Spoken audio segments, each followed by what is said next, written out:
What is the single force that controls the quality of your life? What is the one power that you have right now in this moment that can change everything? You have it, I have it, we all have it. This one singular individual power. The answer is the power of choice.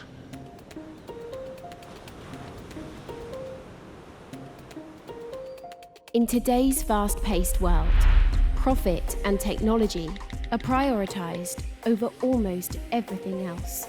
As the world's population shifts towards city living, we're spending more time indoors and less time appreciating the natural world around us.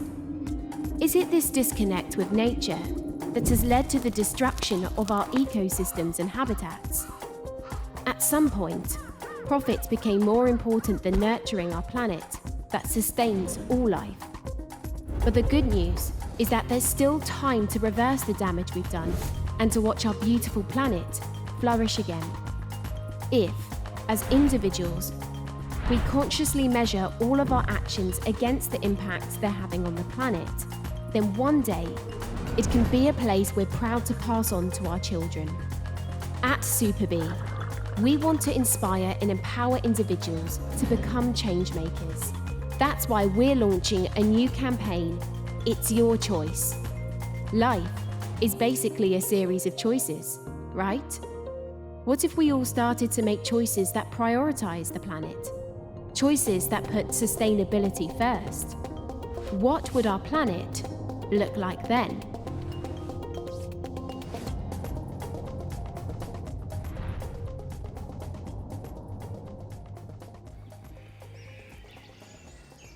Hello, my name's Annie and I'm the founder of SuperBee. We're a social enterprise nestled in the mountains of Chiang Mai, northern Thailand. Did I say we're a social enterprise? I did, okay. Did I put that in? We make eco products, alternatives to plastic, and we've now this year in 2021 started our new campaign called It's Your Choice. We're not just about selling products, we also really want to change the world, and we want to make big changes and empower people and help people make the right choices.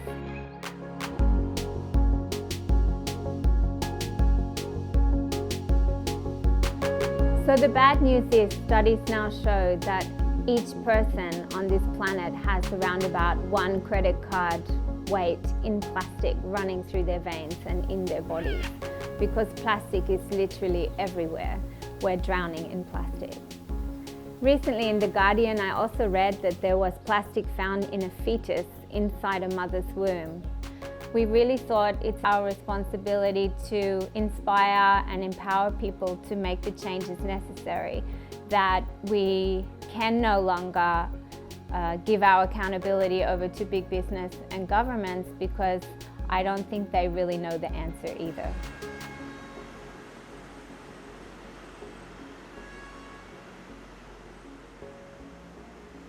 We are reaching a global level of environmental degradation that gives the human race 2 options: change or die. Our excessive consumption and production dumps tons of waste in the oceans every day. It contaminates rivers, pollutes the air, deteriorates the soil, deforests our forests, and unbalances dozens of sensitive ecosystems that regulates and balance and allow human life on Earth. Companies around the world are a big part of the problem, but they also can be part of the solution if they change the way they produce and relate to the community and the world. Every day we make choices, both as individuals and as businesses. And here at SuperBee, we choose to put the planet and people before profit.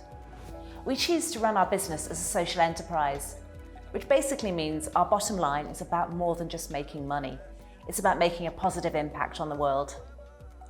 Being a social enterprise, our entire ethos is about running a business responsibly. Of course, we have to make a profit. We need that to grow and flourish for the benefit of everyone. But all our business practices focus on putting the environment first and creating a positive impact on the environment. We also prioritise our employees. We make sure that they're paid a fair wage, and we make sure they work reasonable hours, especially given so many of them are working mums. We think that's the way every business should be run, and we're saddened when we realise it's not.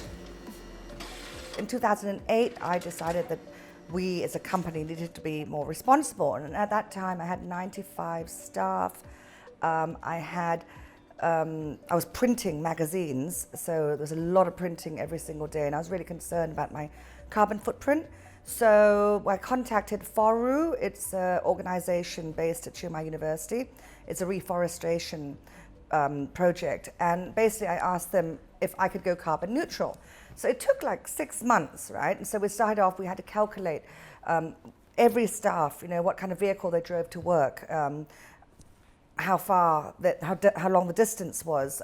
We had to look at our electricity, whether it was coal or water. We had to look at our printing, how much carbon we were emitting. We figured out that we were emitting about 55 metric tons of carbon. And so we had to offset it. So what FORU did for us was they went to the park authorities. They asked the authorities to give them degraded national park land. So we were lent 8 rai of degraded national park land. So we did a big campaign. We announced to our readers, to everyone, said, let's have a tree planting day. So all of our readers went up. We followed the FORU model. And so we populated this 8 rai of land. And then we hired people for 1 year to fight off the fire, as well as to water it. So within a year, we'd basically offset our carbon, and I believe until today, we have ever since. I think I'm lucky. I've been able to travel all over the world, and I already have been in Bali in a place called Nusa Penida, where I could dive in, and I saw more plastic than fishes, So it's a really traumatic experience because our society is producing so much waste, and I think that when you see by yourself, I think it's totally different from watching in a screen. I think that when you're there under the water and you can see plastic all around, it brings you some sort of emotions that is like, what are we doing, And I think that to experience that and then hear this message about our choices, it brings this responsibility right to ourselves. That is, our choices or actions, they are shaping our reality.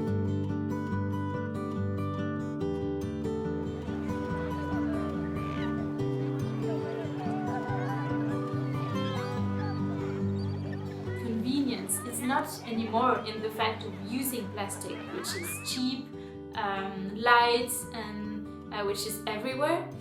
But convenience is rather in the idea of taking care of the planet, of taking care of the ocean, because without the ocean we couldn't live on this planet.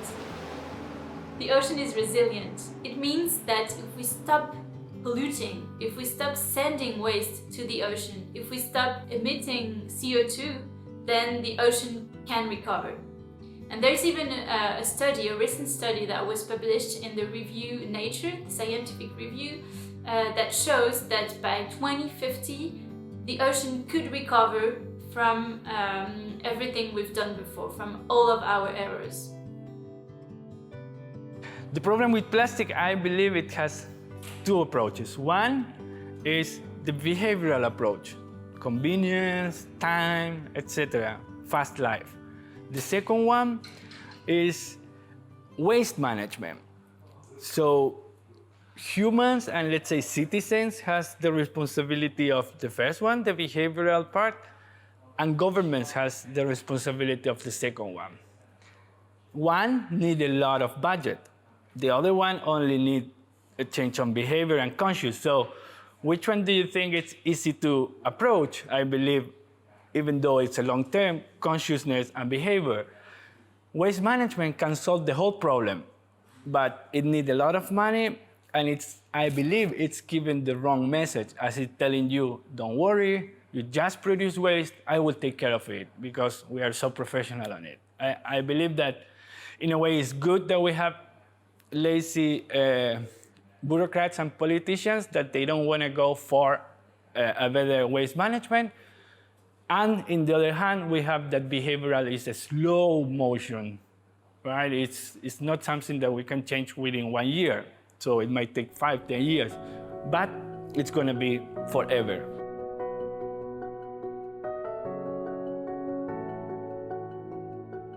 There's no denying that most people enjoy buying and consuming goods, but most consumers want to be more sustainable. They love ethical products and want to do the right thing for the planet. They just need the tools to do so. It's time for businesses to respond to this demand, to realise that sustainable products and solutions are the future. If you're a business owner, can you choose to make your business more sustainable? Let's not wait for governments to make rules that force companies to be more sustainable. It's time for consumers and businesses to take matters into their own hands. People have the power. Power to the people.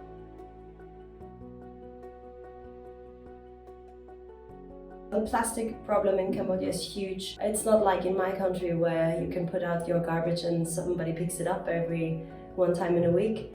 It's not a good system for picking up garbage. So in the countryside, you have to pay to get it picked up, so a lot of people don't have the money to do it. So a lot of people burn the plastic, or they simply just throw it wherever they can. I've seen people at the bridges just throwing big bags full of plastic rubbish into the rivers, and there's not a high level of education here either, so it's difficult when people are not educated on why plastic shouldn't be thrown on the ground. It's important that people get options, that it's available for them, because we've learned at Babel that actually people want to be more sustainable, they want to have more eco-friendly products, they want to reduce their use of plastic. It's just that it's not so much available for them. So if they have products that they can use that will make a better place, then it's better. My belief is that the problem with the world today comes down to greed, but also a disconnection to nature. That the planet and its nature is something that can really heal us, and even doctors these days are prescribing walks in the nature to help cure diseases or depression. And I think if you are feeling disconnected or you are feeling overwhelmed and oh my God, the world's just a mess and I can't do anything about it, sometimes if you just go and walk in the forest or the park or whatever you have close to you, I think that you can start to feel a little bit more connected to the earth and maybe more inspired to make small changes in your life, to make better choices, to use plastic alternatives or ride your bike to work or purchase products that are not from big business but maybe small business, local business or social enterprise. หลังจากที่มีการตัดผ้าไปนะคะก็จะมีเศษผ้าเหลือใช้ใช่ไหมคะตรงนี้เราไม่ได้ทิ้งเลยค่ะเรามาใช้ให้เกิดประโยชน์สูงสุดนะคะเพราะทรัพยากรทุกชิ้นมีประโยชน์มากเลยค่ะจากชุมชนของเราค่ะจะมีการจ้างงานนะคะให้กับชุมชนของเรานะคะเพราะว่าการทำแฮนด์เมดใช่ไหมคะก็จะไปสู่กระจายสู่ชุมชนทำให้เกิดการจ้างงานเกิดอาชีพให้กับชุมชนของเรานะคะ When I started here, there were only 5 people working here, and for almost 4 years, I've seen how the business has evolved. During working here, I had a chance to rotate in many jobs of SuperBee, and I've never imagined that I would be in this position. SuperBee offers people good working conditions because where we located, there aren't so many job opportunities. So if people around here, they would like to have a good job with a good benefits, they have to ride a motorbike down to the city, which is quite far from where they live. And also moms, they rarely have time to spend with their family and also their children. While working with SuperBee, we provide fair wages with social security. They also work close to their places, and they have a lovely weekend with their loved ones. Be Conscious จำกัดออกแบบโดยคุณอันโทเนต แจ็คสันค่ะ In the future, There's no reason why sustainably made products can't be the norm, rather than the exception. There's a growing respect for companies like SuperBee that follow ethical practices and make sustainable products. Their efforts are being recognised by society and consumers alike. It's essential to inspire more business owners to take this leap of faith, to create a business strategy that prioritises planet and people, not just profit. It is possible for businesses to be both profitable and sustainable. It is possible to collectively restore our planet for future generations. It's your choice. I think that SuperBee and all the team, they really embody this consciousness about making good choices, about being authentic, about being real. They're making a positive change. And for me, this makes it clear that a lot of other business persons, a lot of other directors or presidents, founders, they could choose to create a company that is making profit in a respectful way. If a lot of people start to make this kind of choices, we as a collective intelligence in this planet can create a better society. And as an educator, I think that's the best we can give to the future generations. Every business has its ability to do something. For me, I'm media.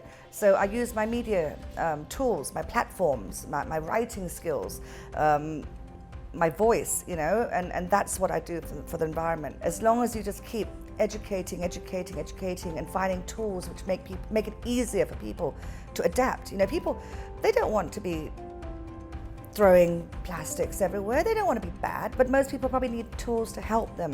And there's tools out there. It's just not perhaps as mainstream yet, but it's getting there. I can, just me, in this big world, make a change by just making little choices step by step and, showing my friends and creating community and talking to others about changes they're making and to share these ideas that together we do have the power to make the world a better place.